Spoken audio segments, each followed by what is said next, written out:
Well, good morning. It is the 21st of December 2020, and welcome to another daily devotional. This morning, in my time with Jesus, I was in the book of Revelation, and Revelation 21, 21st. So let's go to Revelation 21, and just looking at the new Jerusalem that comes down from heaven and meditating upon that. This is what it says. Then came one of the seven angels who had the seven bowls for the seven of the last plagues, and he spoke to me, saying, "Come, I will show you the bride, the wife of the Lamb." And he carried me away in the Spirit to a great high mountain and showed me the holy city Jerusalem coming down out of heaven from God, having the glory of God, its radiance like the most rare jewel, like a jasper clear as crystal. It had a great high wall and 12 gates, and the gates 12 angels, and on the gates the names of the 12 tribes of the sons of Israel were inscribed. And on the east, three gates, and the north, three gates, and the south, three gates, and the west, three gates. And the wall of the city had 12 foundations, and on them the 12 names of the 12 apostles of the Lamb. And the one who spoke to me had a measuring rod of gold to measure the city and the gates and the walls. And the city lies foursquare, its length the same as its width. And he measured the city with its rod, 12,000 stadia, its length and width and height are equal.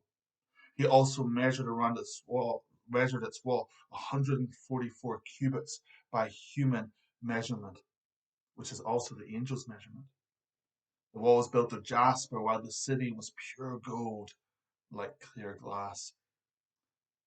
And so John has this vision of the new Jerusalem coming down out of heaven, and it's the bride. It's the bride of Christ. It's the church that he's talking about here. The church is the bride, and this is the church glorified and perfected, and it's coming down out of heaven, and it's built on these foundations of precious gems, and it's massive. It is 12,000 stadia in length, in breadth, in height. That's 1,360 miles in length and breadth and height. That's from Aberdeen to Madrid. That's huge. But why a cube? Why is it length, breadth, and height? Well, the only other place we really see a cube in the Bible is the Holy of Holies in the temple. And that was 10 cubits by 10 cubits by 10 cubits, basically 5 meters cubed. So I mean, it was a big enough space, but it was off limits to anyone except for the high priest. Now you might remember whenever Jesus died, the veil in the temple was torn in two. That was the veil that separated the Holy of Holies from the rest of the temple. And it wasn't that the Holy of Holies, if you went in, you would contaminate God's holiness. No, it was His holiness was so much that it would kill you in your sinfulness. But at the cross, Christ makes provision for sin. So that way into the Holy of Holies is now accessible for us. And what we find in Revelation is that the end goal of the church is that everybody is living in the Holy of Holies. This is what it says at the end. And I saw no temple in the city, for its temple is the Lord God, the Almighty, and the Lamb. And the city has no need of sun or moon to shine on it, for the glory of God gives its light, and its lamp is the Lamb.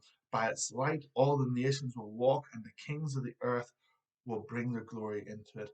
And its gates will never be shut by day, and there will be no night there. This is just a picture of what we're headed for, guys.